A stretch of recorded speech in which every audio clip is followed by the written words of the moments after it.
अस्सलाम वालेकुम स्टूडेंट्स। आज हमने नाइन्थ केमिस्ट्री चैप्टर नंबर 2 का लास्ट टॉपिक पढ़ना है आइसोटोप्स। इसकी डेफिनेशन देखिए जी।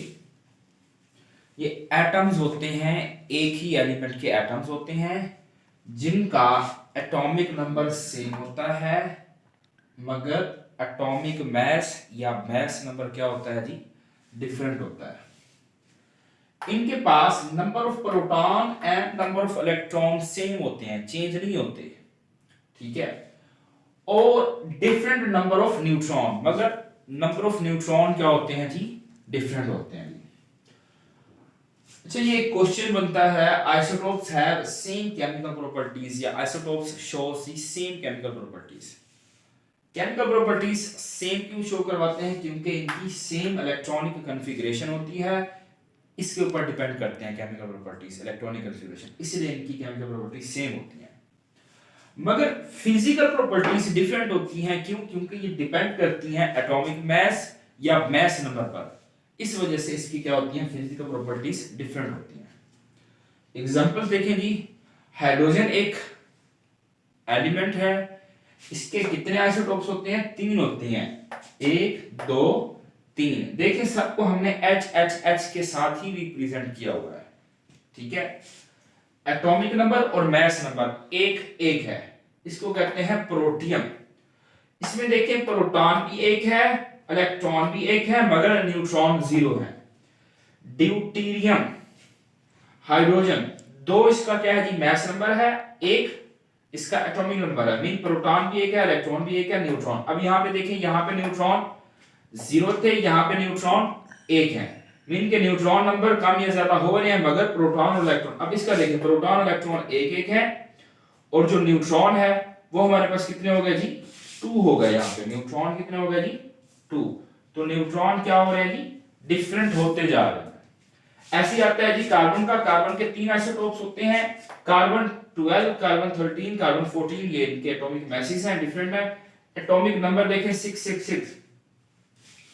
अगर ये देखें, जब आपसे पूछा जाए कि कार्बन का एटॉमिक मास कितना होता है, तो आप लोग बताते हैं कि कार्बन 12 होता है एटॉमिक मास। 13 और 14 क्यों नहीं बताते? क्योंकि सबसे पाए जाने वाला जो कार्बन का आइसोटोप है वो कार्बन 12 वाला है, इसलिए हम क्या करते हैं, कार्बन 12 को ही पढ़ते हैं। ऐसे ही आ जाता है जी क्लोरीन। क्लोरीन के 2 आइसोटोप्स हैं, ठीक है। मगर मैं आपसे पूछता हूं कि क्लोरीन का एटॉमिक मास कितना है, तो आप बता देते हैं कि 35.5 है। तो एक और भी है जिसका क्या होता है, क्लोरीन का, और मगर क्योंकि अबंडेंट ये वाला आइसोटोप है इसलिए ये पढ़ते हैं। और यूरेनियम के कितने होते हैं, 3 आइसोटोप्स होते हैं। नेक्स्ट आता है जी इसकी एप्लीकेशंस। एप्लीकेशंस फायदे कहते हैं, यूजेस भी कहते हैं, एडवांटेजेस भी कहते हैं, ठीक है। तो डिफरेंट फील्ड्स के अंदर इसकी क्या है जी, एप्लीकेशंस है। नंबर 1 पे आते हैं जी रेडियोथेरापी। रेडियोथेरापी की डेफिनेशन करें कि हम रेडिएशंस पास करवाते हैं, क्या करने के लिए, जो हमारे कैंसर की बीमारी है उसको ट्रीट करने के लिए शुआएं गुजारते हैं। अब ये शुआएं कहां से खाली होती हैं? ये रेडियो एक्टिव एलिमेंट्स या रेडियो एक्टिव आइसोटोप्स होते हैं ना, जो वहां से क्या होते हैं जी, रेडिएशन से शुआएं खारिज होती हैं। या तो ये अल्फा रेज होंगी, या बीटा रेज होंगी, या गामा रेज होंगी। जी P32 फास्फोरस 32 और स्ट्रोटियम 90, ये 2 आइसोटोप्स हैं जो कि इस्तेमाल होते हैं ट्रीट द स्किन कैंसर, जिल्द के कैंसर को ट्रीट करने के लिए। दूसरा क्या है जी, cobalt 60 isotopes.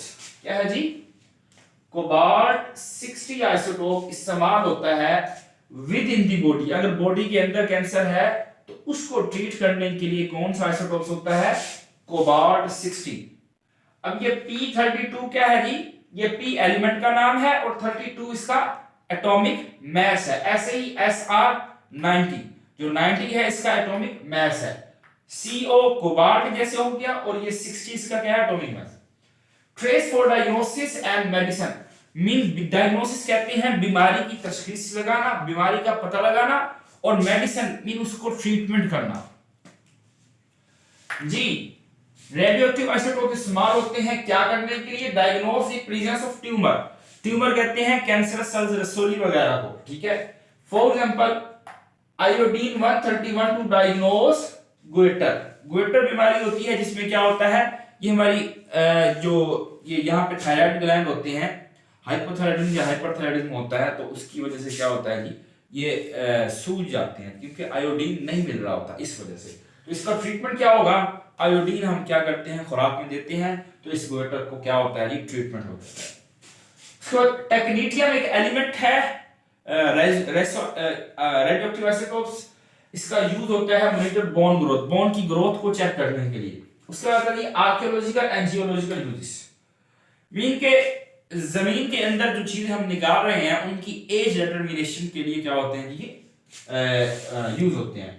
Use to estimate the age of the fossils, fossils किससे कहते हैं, जो कई साल पहले पौधे जानवर क्या कर गए जी, मर गए हैं, डेड हो गए हैं और जमीन के अंदर दफन हो गए, उनकी एज मालूम करने के प्रोसेस को ये अच्छा ये कैसे डिटरमाइन करते हैं, on the basis of the half life of radioisotope. Radioisotopes की हाफ लाइफ पे, हाफ लाइफ क्या होती है, ये वो टाइम पीरियड होता है जिसमें जो आइसोटोप्स की मकदार है, अमाउंट है, वो क्या होती है, हाफ हो जाती है। तो उस टाइम पीरियड को हम क्या कहते हैं, half life. Half life of radioactive isotope, इसलिए इसका नाम क्या रखा गया, रेडियो एक्टिव आइसोटोप डेटिंग। जो मोस्टली है उसमें कौन सा आइसोटोप्स, कार्बन 14, कार्बन जिसका एटॉमिक मास 14 है, used to determine the age of the fossil, fossils की एज को डिटरमाइन करने के लिए यूज होता है, और इसलिए इसे क्या कहते हैं, कार्बन डेटिंग। इंपॉर्टेंट डेफिनेशन है। उसके बाद है जी chemical reaction and structure determination. Radio active isotopes को हम यूज करके क्या कर सकते हैं, केमिकल रिएक्शन को भी और स्ट्रक्चर को भी मालूम कर सकते हैं। इसकी एग्जांपल दी गई है, carbon 14 is used to determine the rate of photosynthesis, कि फोटोसिंथेसिस का प्रोसेस कितना हो रहा है, इसके लिए कार्बन 14 यूज की जाती है। फॉर एग्जांपल मैं यहाँ पे एक पौधा लगाता हूं और यहाँ जितनी भी कार्बन डाइऑक्साइड है उसको मैं लेबल कर देता हूं, उसमें जो कार्बन है, ये देखिए कार्बन डाइऑक्साइड का फार्मूला CO2, इसमें जो कार्बन है मैं 14 वाली दे देता हूं, ठीक है, और देखता हूं कि कार्बन 14 वाली कितनी यूज होती है। कार्बन डाइऑक्साइड जितनी ज्यादा यूज हो रही है, फोटोसिंथेसिस का प्रोसेस उतना ही ज्यादा हो रहा है, तो हम इससे पता लगा सकते हैं कि फोटोसिंथेसिस का रेट क्या है। मीन अपने कमरे में पौधा लगाएंगे, जैसे ये है, उसको सारी लाइट वगैरह सारा कुछ देंगे जो उसकी रिक्वायरमेंट्स होंगी, और फिर देखेंगे फोटोसिंथेसिस का प्रोसेस, और कार्बन डाइऑक्साइड को आपने कौन सी लेवल करना है, कार्बन 14 के साथ, जो कि radio. Application in power generation, बिजली पैदा करने के लिए भी क्या होते हैं, यूज होते हैं। एक use to generate electricity by carrying control fission reaction, nuclear reaction है जिसे फिशन रिएक्शन कहते हैं, इसको एटम बम वगैरह भी इसी रिएक्शन के जरिए बनाए जाते हैं, तो ये कंट्रोल किया जाता है केमिकल रिएक्शन। तो इसमें क्या होता है, यूरेनियम यूज होता है, फिशन का मतलब टूटना, फिशन के न्यूक्लियस को तोड़ा जाता है, ठीक है, तो यूरेनियम में से न्यूट्रॉन पास करवाएंगे तो यूरेनियम टूटेगा, बेरियम पैदा होगा। अच्छा ये इसका 139 एटॉमिक मास है, 56 इसका एटॉमिक नंबर है, और ये क्रिप्टॉन जिसका 36 क्या है जी एटॉमिक नंबर है, 94 क्या है जी एटॉमिक मास है, प्लस 3 न्यूट्रॉन खारिज होंगे, plus high amount of energy. इस एनर्जी को इस्तेमाल करते हैं क्या करने के लिए, भाप बनाने के लिए। फिर भाप क्या करेगा, ब्रॉयलर के भाप क्या करेगा, भाप चलाएगा टरबाइन को चलाएगा, और टरबाइन क्या पैदा करेगी, बिजली पैदा करेगी, और हम लार्ज अमाउंट ऑफ इलेक्ट्रिसिटी क्या कर सकते हैं, ले सकते हैं। जी आज का टॉपिक, कुछ क्वेश्चन पूछना हो तो पूछ सकते हैं आप, कमेंट कीजिएगा, इंशाल्लाह मैं लाजमी जवाब दूंगा, रिप्लाई करूंगा। ओके जी, अल्लाह हाफिज़।